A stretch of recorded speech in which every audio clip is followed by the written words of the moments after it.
All right, this is Ron's Rant 6.0. So I'm going to give you kind of a little bit of insight. Now, I received this from a parent, and I can completely understand this frustration. And he texts me, his son, this is from the US, and so I'm sure that parents come across this in Canada as well. And um, so I'm going to read this so I can get an idea. And I just heard the expletive, stupidest reason I've ever heard in my life. They felt that this player got rid of the puck too quickly and could have held it longer. I said, "Can you please explain?" So I asked the scouting staff, could you please explain? They told me, for instance, when he was on the wall, he would make one touch passes to the center, and we felt like he could have skated it out of the zone. And then I said to the guys, I said, but the center was coming up the middle of the ice with speed, and he put it on his tape, and that guy is moving again with speed. The winger is getting the puck damn near standing still. And then it goes, I expletive, give up. I completely give the expletive up. I clearly don't know one goddamn thing about hockey. And, I sense a frustration. And so the problem is, like, okay, so I guess this comes back to, and again, we sure we have this, that there's certain teams in the U.S. and Canada that are already picked. I mean, in junior hockey, let's be honest. I mean, I've coached junior hockey for quite a number of years, and you have a camp, and there's, let's say there's 6 or 8 spots available, and you have 150 kids or whatever trying out, or some camps it's even more. And what I always genuinely tried to do was, I could have picked my team early, but I always believe in the trial process, because it's one of the issues that I found was that kids actually develop. So, in today's COVID society, kids can't do things. There's tryouts happening. There's all these things going on. But really, if today's training environment, what's going on, I mean, kids can make a huge, significant, because so much practicing in less games, so they can make such significant improvements over the course of a summer, and what their skills are and how they approach the game. Some kids will grow 4 or 5 inches over the course of the summer. Some people, there's all these different things. And so what I find is, I completely sympathize with this parent. I mean, what type of excuse is that? So I said to the guy, I said, well, here's basically what happened.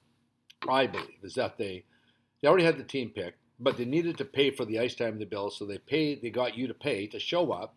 And they already had the team picked, and they kind of went, "Oh, your son actually did pretty good out here." But inside we already had the team picked, so I got to come up with some lame excuse.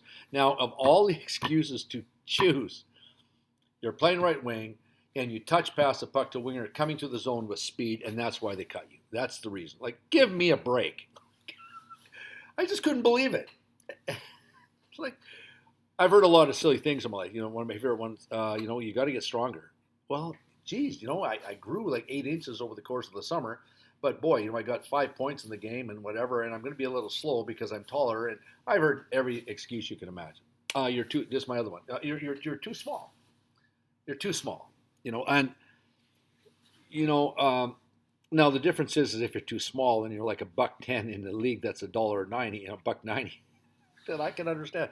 But if you skate, that you can get out of the way. And I mean, I've had some young players, like smaller players, play for me that have gone on, and we won some championships in junior with players that are smaller, and no other team wanted them, and we picked them up. And because there's other things they bring to the table, not everybody has to be big. So there's other things that go on. I've seen everything you can imagine. So I always tried to do in junior hockey was legitimately have positions open that people can earn and try out for. Now, and of course, I understand in the pro hockey world and other things that really what happens, you pick your team, you've got a lot of recruiting you have to do, and all of a sudden you have a camp, and I tell parents, like, a guy shows up, and they go, holy crap, that's a pretty good hockey player. But I've already committed to this guy in pro hockey. This happens all the time. I've committed this guy to this guy and this guy, and we've got this trade, we've done this, but geez, this kid came out of nowhere. So now I have to think, how do I change my roster, and how do I look ahead so that I can get this kid in the lineup, or what can I do? Can I move a guy? All those complex things. It's not just a game today, but but it costs so damn much money to play and to go to these tryouts. So why are we doing this to kids? And so who are they being compared to? Like, what's going on?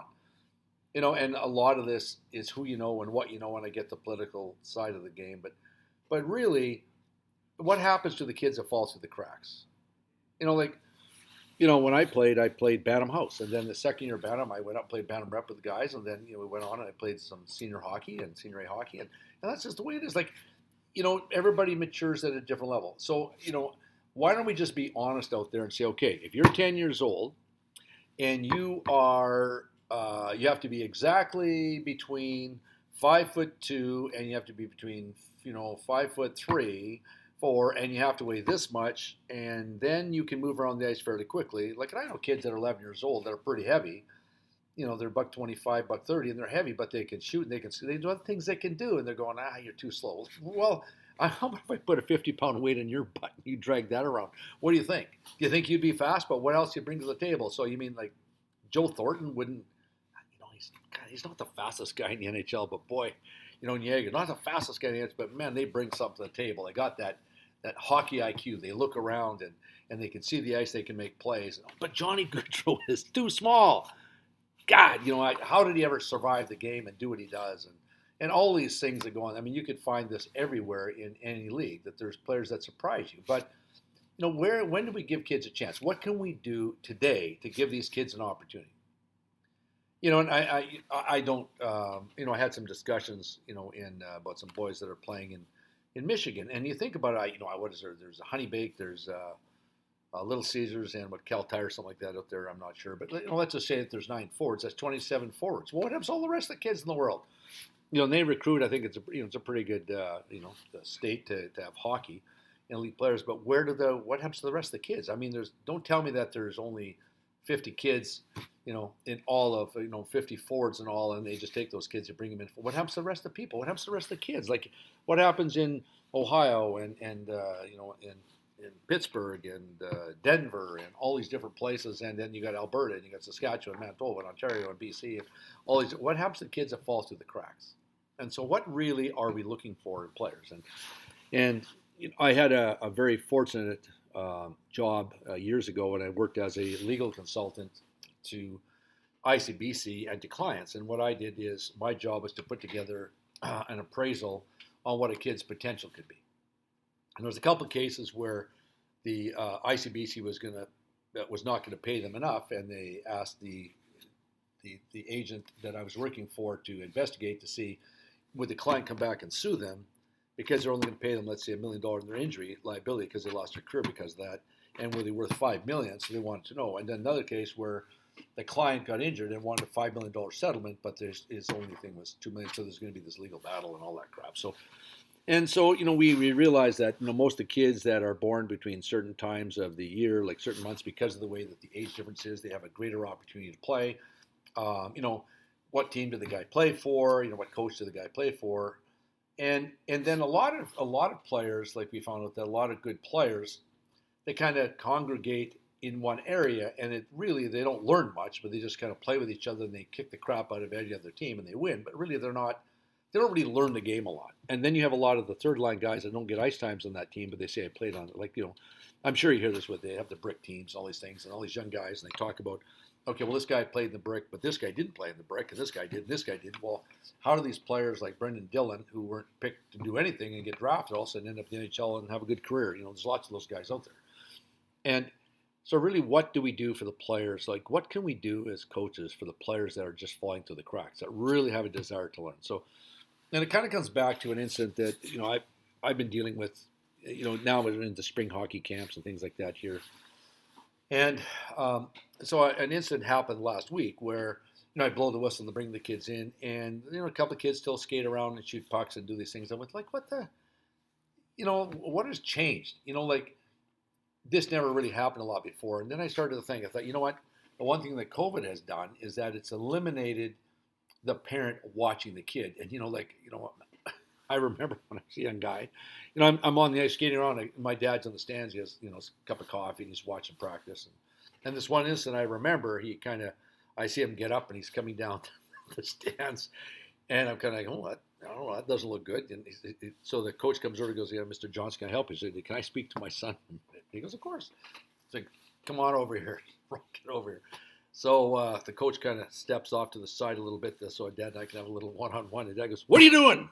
What are you doing? I go, well, I'm having fun, Dad. I'm playing. He goes, listen, kid, you have a responsibility to your teammates. And when you show up here, we expect you, because you represent us, and you're representing your coach and your team and whatever like that. Like we expect you to work hard and bring the quality we expect. We want you to pay attention. We want you to show up. We want you to put the effort in. We want you to work hard, and that's what we expect from you. And if you don't do that, pull you out of hockey, and you can find something else to do because you're in a team. So if you want to go, whip a tennis ball around or whatever and be on your own, that's fine. But in this environment, you're responsible to your team and you're responsible to us. So don't forget it. The coach is like, okay, Mr. Johnson, let him have it. Okay, that's good. So let's see. Boy, okay. So anyway, I don't think the kid was doing. So anyway, so I skate away, and boy, after that, it's pretty straightforward. And I realized like these kids are skating around the ice. There's no parents watching them, and their kids are like, I'll just shoot a puck. I think I heard a whistle. Did I hear a whistle? Oh, there is a whistle, but I want to get one more of those goofy, stupid shots that I think I can do well. I'm going to flick it in the top corner, and I'll kind of do a semi-lap, and I'll come back, and then we'll see what the coach wants, right? So that's one of the things that have changed. And so, coming back to these kids, there's some kids that show up at a rink, and their trajectory, because they're so passionate about learning, that they just want to get better. And I'm sure there's lots of stories of players that are like that just, you see them one year and you go, geez, that kid, that's amazing. I don't even recognize that kid. And they just keep getting better and better and better. And they bring the right attitude to the rink. And those kids, a lot of them fall through the cracks. Like, I've never seen so many kids that are late bloomers right now that aren't growing, that are getting cut. And it seems to be that we want this world of large, big players. And really the game is about speed. And I think what happens a lot of the times is, again, this is a coaching responsibility. But if you look at a kid, you go, the kid's a little small. Boy, I better make him, be more agile, be quicker, really fast hands. He's going to have these got quicker hands, he's smaller levers. And we got to make this kid really agile and get his head looking around because, there's things he can bring to the game just because of his size that we can use. And I mean, I can name a couple people that have gone on that I've coached that have, played at higher levels and weren't big players when I first met them in Bantam or midget, and so the problem is that coming back to this parent, I mean, this kid works his butt off. I know him personally, and he just gives it 100%. And now the parent travels because he's looking for an opportunity. So how do these kids that fall through the crack that, I mean, at least here in Vancouver, BC, and Alberta, there's different hotbeds of hockey, and there's so many teams to play for. There's so many opportunities. There's a lot of scouts, and it's, the density of players in these provinces are crazy. But, in the U.S., from what I'm hearing, is that it's not like that. Like, people are leaving certain areas of the country because there's just no quality teams to play for. So, and they don't know what to do. So they're basically, if they don't make one of these elite traveling teams, their careers are done. So, but yet they're 13, they're 14, they're late bloomers, a little heavy, a little small, maybe taller, but don't have the mass and muscle mass yet. All these things, and these kids get thrown and discarded away. So what can we do about that? And that's one of my biggest frustrations and concerns. And the other one is that, I'm just a teacher. I just want to come to the rink and show, what I've learned, and because every day I call it the empty cup thing, where I show up to the rink and I want to, I do my research. I show up to the rink. I just want to teach. I want to look at where the game's going, where it's follow the trajectory of play and try to educate these kids and what they're doing, and then I find that they just can't pay attention. So the last couple of weeks I've had to come up with this thing. We call it the 3 E's to excellence, and it's E is eyes, ears, and effort. I said, Jesus, why do I have to come up with this? So now I can look at the kid and go, like, look, you're not watching, like, pay attention, and then you go your ear, listen, what are you doing? And then you go to here, come on, more effort. And, my voice is going. I don't want to be yelling all the time. I try to call the kids in. And when you coach, on the ice 4 or 5, 6 hours a day plus other cats, you just go, I'm just tired of yelling. Like, why? And I look at coaches, like, do you ever just take kids and just try new things and say, look, I'm just going to pick the players that really bring it, that really want to learn. And I know because I'm me, but as a coach, you can look at yourself and go, I think I'm a good teacher. And damn it, that kid right there gives me everything I want. I just want him to show up. And I want him to, be a good student. So, I want him to learn. I want him to pay attention, eyes, ears. I want a good effort from the kid. I just, work hard and be enthusiastic, love the game. The game's fun. Love the game, love getting better. And from talking to a lot of professional scouts and agents, one of the biggest problems they have is that these kids don't handle adversity. So all of a sudden they get challenged by a coach, and you got to work hard. The kids, what do you like? I don't know what to do, or you've been doing the same thing for the last 5 games. Do you think you could change and do something different? We're trying to get you to do something, and you won't do it.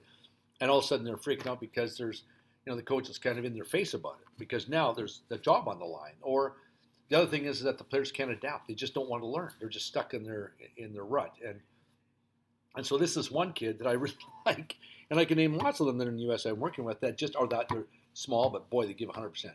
And here's another boy. So the other morning, what the hell am I thinking? So anyway, I get up, 3-hour time difference. So I get up 4:30, and I get in front of my screen like this, and I got my phone going. We do a FaceTime call. So on the other end is a young lad who is playing in the USHL. He's going to an NCAA program next year, and he has his iPad and he's got a tripod, and he works his butt off. So he's down on one knee, and people must think he's crazy. He's talking to a machine like the iPad, and he's going, okay, and he puts his earbuds in and he skates around, and I can talk to him on the ice, and we do this stuff, and he just works his butt off. And then when he does something wrong, I came here swearing under his breath, like I screwed that up. And he's aware, and he just gives it 100%. Now, what would you give to have a player like that? He's a little smaller. He just gives everything he's got. He just works so hard, 100% of the time, and he wants to play at the highest level. And someone says to him, you know what, we want a big team, and you're a little too small. And yet you have guys that float around and float around and float around. So just a quick, stupid story. So I'm down in Green Bay, and I was doing a little bit of scouting thing, looking at some of the players. And I thought, I'm just going to check out some of these guys. They asked me to look at a couple players down there. And there's Shattuck St. Mary's and a bunch of different teams playing in this tournament. But I'm just going to go down, and I'm going to stand. I just kind of stood in the hallway, just kind of a little bit in the way. And the kids that came by me and give me a bit of a bump, some of them go, oh, sorry, coach, excuse me, sorry, excuse me, or whatever. And then those kids just give you a bump, give you a dirty look, and walk on. I thought, oh, that's interesting. What's that kid's number? Write it down. And then you realize that attitude in the hallway was the same attitude on the ice. It's kind of interesting that, had a discussion with a player this morning that really, when you say please and thank you, really it's just an extension of your awareness. You're just really going, I'm really aware of what that server's doing or that coach is doing. And so I'm aware, and I'm in the moment all the time, and I'm aware of that, and so that happens on the ice. It's a cognitive thing, and you're aware. And these kids just were not. They're selfish, self-centered, which was obviously in the hallway. And so again, but here's a kid who isn't like that. All these things they want to learn. I could name a whole bunch of them. And there was a kid again that moved from from out of town to another place where there's an elite team, and you're too small. And the kid just gives everything he's got. He runs, he trains, he's on the ice whenever he can. He does everything he can to get better. He just gives everything he's got, and that's the answer, because they don't put kids in a challenging situation where you can define the kids that really want it. And given the right coaching, I mean, as a teacher, that's a dream come true. You have a kid that pays attention. And how many pro players never get a chance? I talk to a lot of guys that say, I was in the right place at the right time, but I had the right attitude. How many times do people fall through the cracks? And as teachers, we just kind of go with the people that can pay the bills. Like, I'm too old to do that crap now. I'd rather, I've got a couple classes that were just breaking even. I don't care, because the kids on the ice are so much fun to work with. There's no attitudes at all. They just want to get better, and it's so much fun. And I can kind of give them a crack, and say, listen, you got to push harder. Like, I want you to pay more attention. I get a little hard on them, kind of like the dad on the ice. And they're good with it. They just, because that's the way they're raised, and I can demand more from them and push their limits, and they're okay. And then there's kids that go, you're not happy with me? I'll just go over here because this coach says, hey, good job, Johnny. Good job. Knuckles at the end of the thing. He did hard, and the kid didn't perform, didn't do what you asked him to do, but yet he's just out there tooling around, and he's paying a bill. And those things frustrate me. And then here's a kid, again, these couple kids that are just, doing everything they can to try to navigate that thing. And I'm very fortunate to work with them, because as a coach, it's an honor to work with kids that bring that much enthusiasm and dedication and perseverance to the table. And they're going to become a success in life no matter what. And, the last thing I'm going to say is that one of the interesting things, I got in a discussion with a young lad, and he was really disappointed. He works really hard. He's trying to do whatever he possibly can. And sometimes he gets caught up, and I think this happens with a lot of players, professional and otherwise, that what they do is that when things aren't going well, they tend to go back to resort back to what was successful. And and the hardest thing to do is every day is make your uncomfortable comfortable. And that was the thing my father said to me, like, how'd you play these? I thought, Dad, that was the best game I've ever played. It's good for you. Now move on. That's one moment. Okay.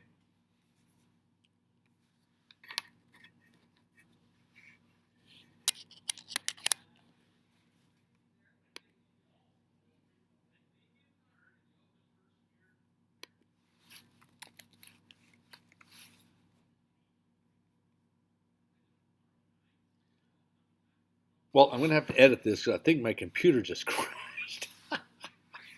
So anyway, that's probably why I saw my eyes bulge out there for a minute. But anyway, we're back, and I'm going to go back and I'll edit that little piece out perhaps. But anyway, so what I find with um, with these kids is that they and professional players that they're having difficulty looking at the game objectively and even the learning experience objectively. Yet all day long we have these little tiny things that happen to us, and that really we're kind of used to. Like I mean, ask a parent. I think every 7-year-old knows how to use their phone better than they do, and it's because the kid's not afraid of learning. He just goes in, okay, that doesn't work, this works, and they learn, and it's simple like that. But there's something there to learn, and yet we forget how to do that. And so I was using a video game example where I said that you can take a video game, you got a controller, and you learn the buttons. So each button would represent in hockey a skill. So what you do is you go out there and you say, okay, here's my run button. Well, that's my skate button. That's my stride or my crossover. Then I'm going to go over here, and this is my trigger button for shooting. Well, that's my hockey stick and other things. And so what we're doing is we go on and we're learning this. And so the enthusiasm is that we sit there, we play the game, and then all of a sudden the game kills us. We don't get, and we go, what the heck happened there? Then I didn't jump high enough, I didn't run fast enough, I didn't shoot fast enough, whatever it might be. And we keep conquering that level. And then all of a sudden we pass and we go to the next level, keep working our way up. And I was saying to this boy, well, what they do is that basically, like these game designers, developers, what they tend to do is that they build the game around two things. One is, if it's too difficult, the majority of people aren't going to play it.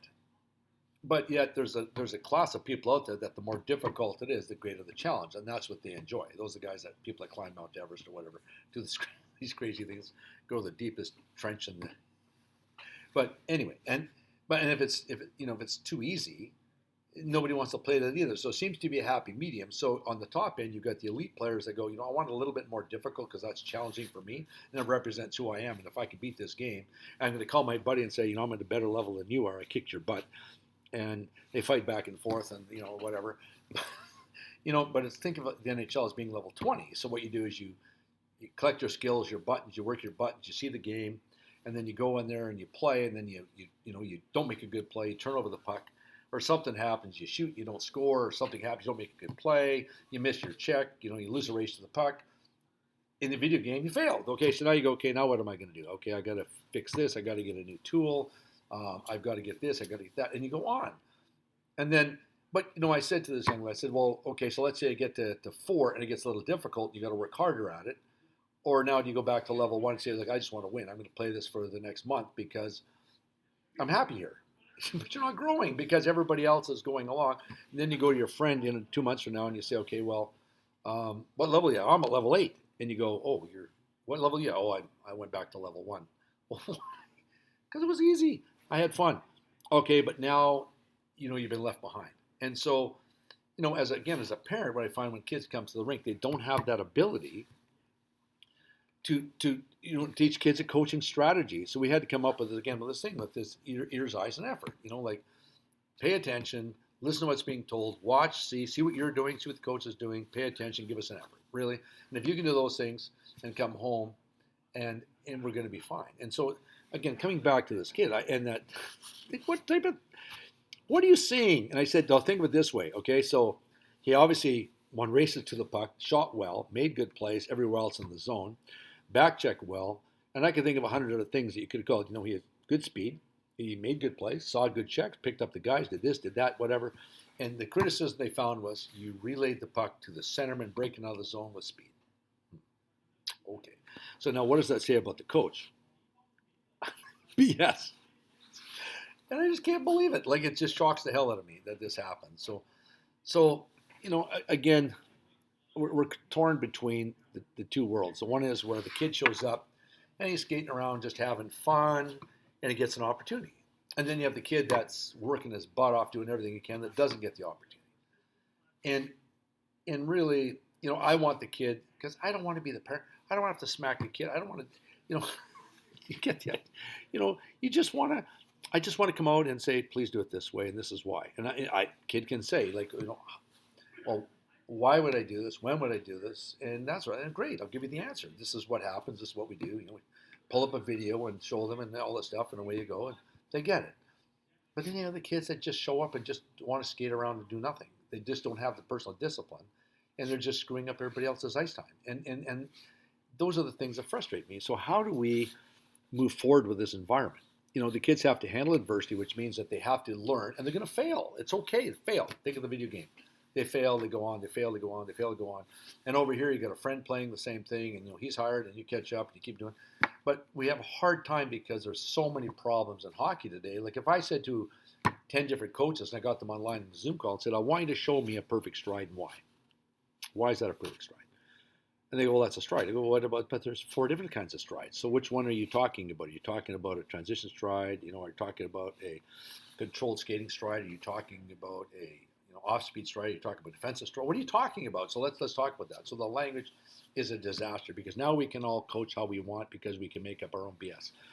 And really, there's no standardized language in hockey. So now a kid doesn't even know what he's working on. So he comes to the rink, he goes, well, I think I get down the other end of the rink. Okay, I'm striding, and I beat Johnny in a race. And yet, when he turns, he loses another kind of race. But yet, he's excited about that one, but he's not being, okay, listen, you lost that race here. You won this one, but what are we going to do about fixing this?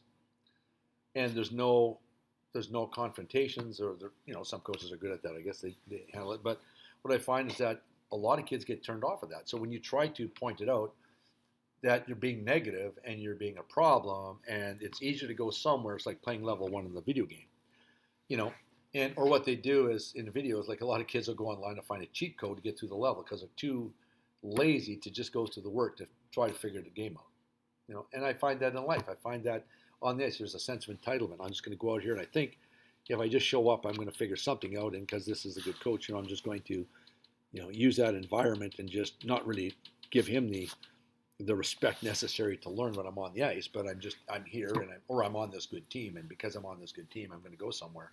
But really the undercurrents of we don't have the core learning strategies that are going to get us to the next level. And I'm coming back to this kid, and I'm sitting going, holy crap, how does this kid deserve an opportunity?